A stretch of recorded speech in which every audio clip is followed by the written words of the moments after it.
Futures and options on futures trading involve substantial risk and is not a suitable investment for all types of investors. Past results are not necessarily indicative of future results. When I use the word I in this video, it refers to what I teach in my charting course or what I author in my twice daily oral and written updates. Prices shown on charts and quote boards are in real time and take into account all known activity up to this point in time. And if you'd like to read more of this disclaimer, simply hit the pause key on your video player. Good day, all. Ira Epstein of Linn & Associates with your metals market update for this Monday, the 16th of October, 2017, just after 2:10 p.m. Central Daylight Time. Well, the rarefied air over 1,300, gold is rejected. In fact, if you take a look on these metals that I'm showing right here, only the copper was up strong. And what copper liked was the fact that the PPI, Producer Price Index, in China grew up to 6.9%. They were only looking for 6.3. The CPI came out at 1.6, didn't slip back. So infrastructure spending is helping the copper market, and copper, because China consumes almost half the world's production, well, whatever they do and sneeze at, the market pays big attention. As for inflation readings, where are they? The gold's unable to hold a good rally. The silver's unable to hold it. The platinum's unable to hold it. The stock market, it's another day of no volatility, the market just inching its way higher and no change there. So when I look at the gold chart, the question for me on this particular chart is, if the market keeps falling, will the support at the 18-week moving average of closes at 1279 hold, as this is a weekly chart? What we have already seen is we've made a higher high than last week, so that's fairly important. When we go to a daily area chart of closes, we've been in an uptrend since 1273.20. We got to 1304.60 and we're backing off.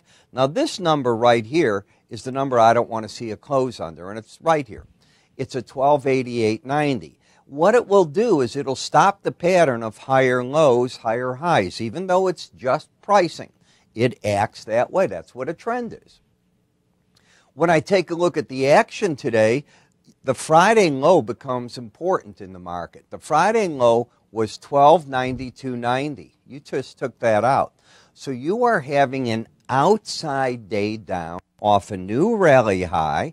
It could make us have what's called a swing line high up here if 1286.80 is taken out. When you go to the daily swing line, the market's got a clear pattern of higher lows, higher highs until that's taken out. If 1286.80 is taken out, it will not surprise me if the market has to restructure itself against the 18-day average of closes, which comes in at 1289.20. Under that, the 100-day average of closes, 1280.80. Now, what stopped this rally? What do you think? It didn't get up to the upper Bollinger Band. That's where I thought the market might head. So it missed it up here. I couldn't tell you what stopped it. I can tell you that the U.S. and the South Korean forces are doing war games off the Korean peninsula. I can tell you that, again, North Korea is supposedly, from sources, getting ready for another missile test. None of that matters. It's been in the market too long. The market doesn't care about that. When you look at slow stochastics in terms of momentum, you are not overbought. So this correction, I'm sure it came for a reason. I just don't know what it is. When I come to the gold ETF, you're still very much in an uptrend with higher lows, higher highs, but like the futures, an outside day down. The one market that told me that you're going to get a correction are the gold miners, GDX. I've been saying it's leading the market. You got up on Friday to the upper Bollinger Band, overbought as can be. It hit its upside target. If the market breaks, next support on the way down could be the 18-day average of closes. You tell me where that number is, 23.43. Today's exact low, 23.43. I view the market as now neutral. It's overbought, in need of a correction, out of its uptrend, and just sitting here now fighting battles against the 18-day average, and it has narrowed in its Bollinger Bands, and what you'd like to see them do if you're going to get a move is spin in there for a little bit. That'll give the market energy to move out of there one way or the other, possibly trending finally, in a good trend. When we're looking at, and when I say good, I mean something with legs to it. When I look at the gold-silver ratio, you went from 77.10 down to 74.93, and you're getting a bounce finally in that. So you've dropped over $2 basically in the ratio. It means you need, and I should say 2 ounces of silver, because what it is this is each amount of time that how many ounces of silver do you need to get 1 ounce of gold. And with the silver, you got to the upper Bollinger Band, bingo, exactly what I teach in my charting course if you haven't taken it. You got to that 200-day average. Did I not warn you that was an important number for this market? And to see a pullback from there, zero surprise at all.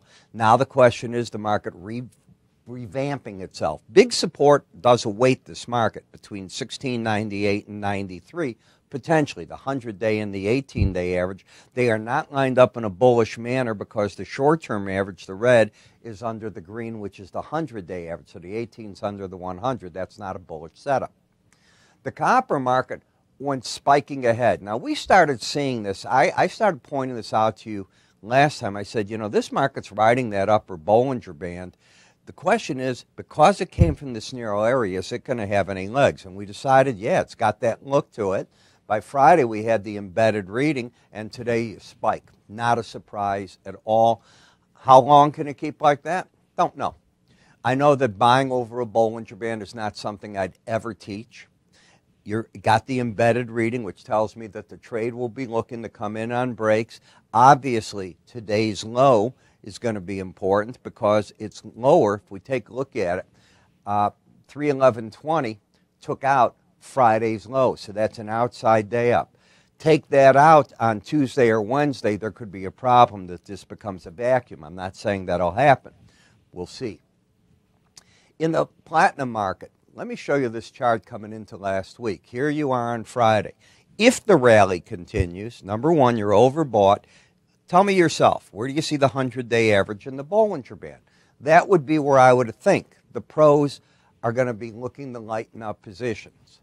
You got literally right to it. You're coming back down to the 18-day average of closes. The palladium market, by the way, that's a new multi-year high. I went back on the charts. I can't find prices like that in the past several years easily. So this market got up, but it's an outside day down, a key reversal day down.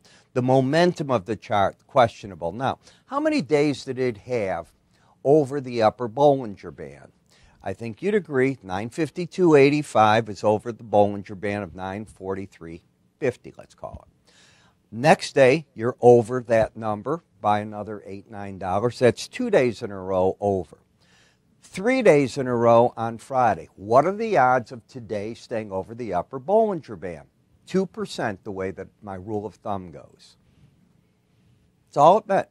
So if you're buying those, you have 98% of the time buying over the Bollinger Band going against you after the third day up and on to the fourth day. That's my theory. It does not mean I'm right. It's my theory.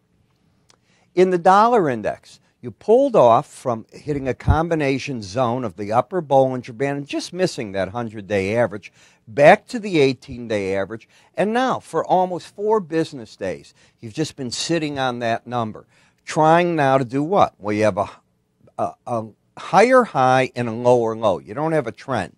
You have momentum that's trying to go up because you're over the 18-day average. Have to see where it comes out.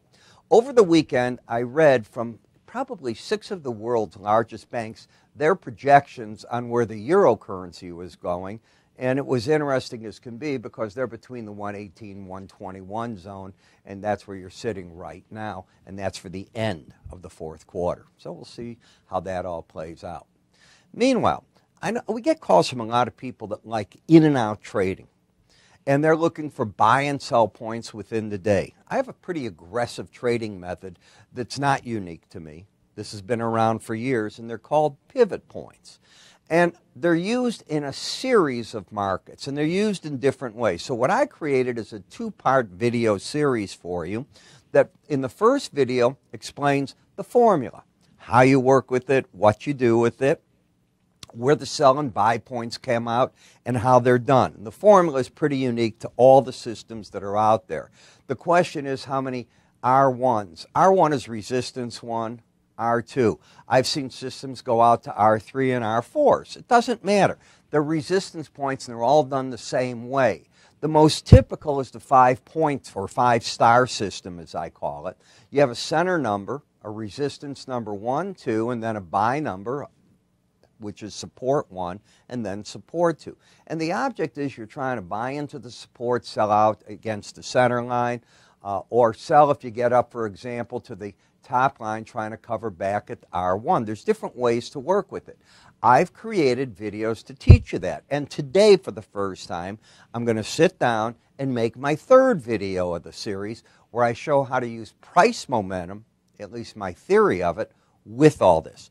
You won't get that third one unless you've tried the first two. Am I making that clear? They're free, by the way, these first two. So how you do it to get them? Give us a call at 866-973-2077.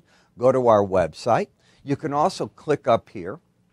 If you're watching me on YouTube, you'll see an icon, and underneath us it says, click here for Ira's free offers. Do so, and away you go. I'm Ira Epstein. Take advantage of this, and I'll talk to you tomorrow.